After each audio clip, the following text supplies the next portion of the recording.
Vous êtes en compagnie de Radio Taïwan International.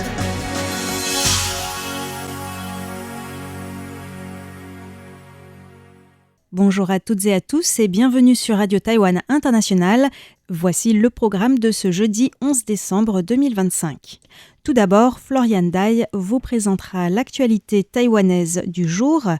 Ensuite, Lisa Dufaux vous rejoindra pour le décryptage de la rédaction. Ce sera la deuxième partie de l'entretien avec l'activiste birman Coco Mang qui est à Taïwan actuellement. Dans l'émission Taïwan en ébullition, François-Xavier Boulet vous présentera 3 prix de recherche et développement de l'ITRI dans le domaine de la médecine régénérative et des technologies durables. Et enfin, pour celles et ceux qui nous écoutent sur Internet, dans Graines de Business, Valentin Floquet vous parlera de la coopération entre Taïwan et le Japon dans le domaine des drones avec l'entreprise Redcliffe. Je vous souhaite une très bonne écoute et vous laisse tout de suite en compagnie de Florian Dai pour les grands titres de l'actualité taïwanaise. Reuters rapporte un voyage non annoncé du vice-ministre François Hu en Israël. Soutien à l'Ukraine, silence sur Taïwan, les incohérences de Macron pointées du doigt. Projet d'amendement de loi ouvrant l'accès à la PMA aux femmes célibataires et aux couples de femmes. Reuters rapporte un voyage non annoncé du vice-ministre François Hu en Israël. Selon l'agence de presse Reuters, qui cite 3 sources proches de l'affaire, le vice-ministre des Affaires étrangères de Taïwan, François Hu Zhezhong, a effectué une visite non annoncée en Israël ce mois-ci, alors que Taïwan cherche à établir une coopération avec ce pays dans le domaine de la défense. Le rapport souligne que les visites de hauts diplomates taïwanais dans des pays avec lesquels Taïwan n'entretient pas de relations diplomatiques officielles, comme Israël, sont rares. Néanmoins, CNA, qui a rapporté cette nouvelle, rappelle que Taïwan a toujours considéré Israël comme un partenaire démocratique clé, lui apportant un soutien sans faille lors des attaques du Hamas dans le sud d'Israël en octobre 2023 et du conflit qui a suivi à Gaza, les interactions bilatérales s'intensifiant progressivement. Dans un communiqué, le ministère taïwanais a refusé de commenter ce rapport et a affirmé que Taïwan et Israël partagent les mêmes valeurs de liberté et de démocratie, s'engageant à continuer à promouvoir des échanges et une coopération pragmatique et mutuellement bénéfique dans des domaines tels que le commerce, la technologie et la culture, tout en accueillant favorablement toute nouvelle forme de coopération mutuellement bénéfique. Le ministère des Affaires étrangères d'Israël n'a pas répondu à la demande de commenter cette visite. Soutien à l'Ukraine, silence sur Taïwan, les incohérences de Macron pointées du doigt. Emmanuel Macron a effectué sa 4e visite en Chine du 3 au 5 décembre. Dans une interview publiée sur le site web de l'Institut français des relations internationales et stratégiques, ou IRIS, Emmanuel Linco, directeur de recherche à l'IRIS et co-directeur du programme Asie-Pacifique, a déclaré que le déclin de la France avait renforcé la conviction du régime chinois et d'une partie importante de l'opinion publique que la France était une nation obsolète, faible sur les plans économiques et politiques, comme le montre la tentative infructueuse de Macron de dissuader le président chinois Xi Jinping de soutenir la Russie. Sur la question de Taïwan, Emmanuel Linco estime que du point de vue du droit international, la France ne reconnaît que la Chine, ce qui l'empêche de soutenir ouvertement Taïwan. Or, la Chine menace la libre circulation dans les zones maritimes que la France cherche à protéger, en violation du droit maritime international et contre les intérêts stratégiques des nations concernées, dont la France.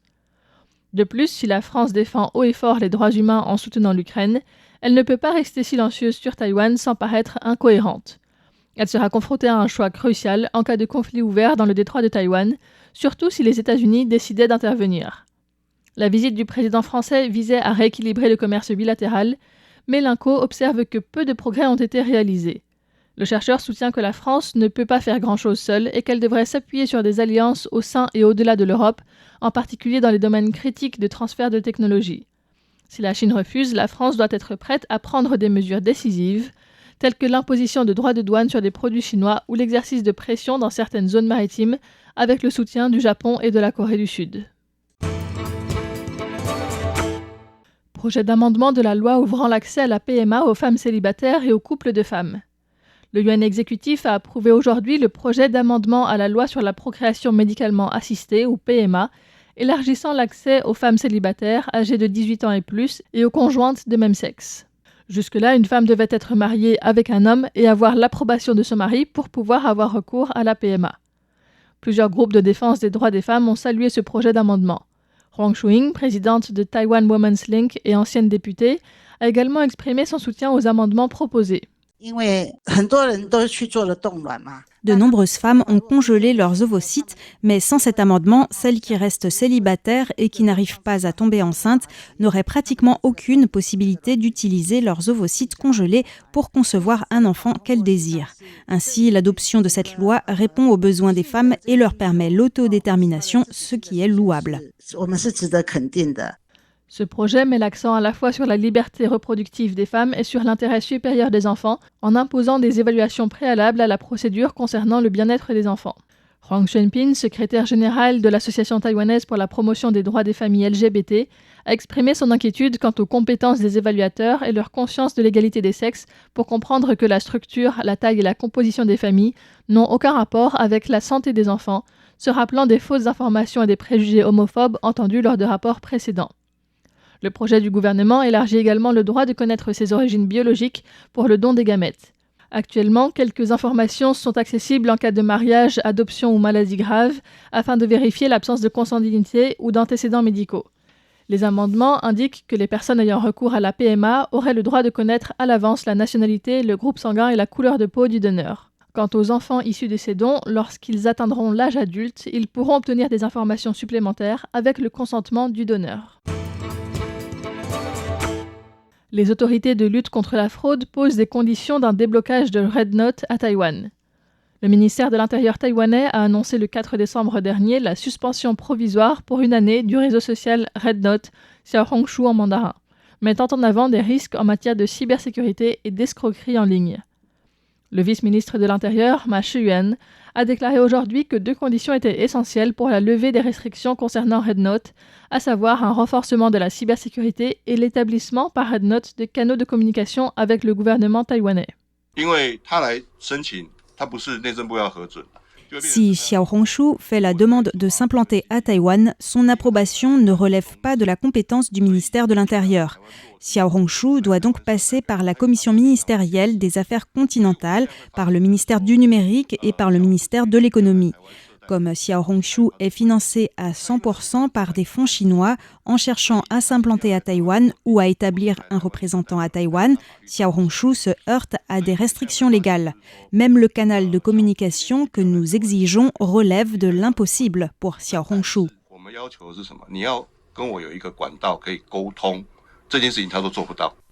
Ma Shiyuan a affirmé lors d'une interview avec le média taïwanais Pop Radio que cette restriction visait, face au risque d'escroquerie, à rendre le réseau social chinois moins attractif et moins pratique d'utilisation afin d'inciter les utilisateurs à se tourner vers d'autres plateformes. Redémarrage possible de la centrale nucléaire numéro 3 en 2028 selon la Commission de sûreté du nucléaire. Suite à l'annonce du ministre de l'économie Gong Mingxin le 1er décembre sur un redémarrage possible de cette centrale nucléaire, le président de la commission de sûreté nucléaire, Chen Mingzhen, a confirmé aujourd'hui devant les députés cette possibilité. Il a déclaré «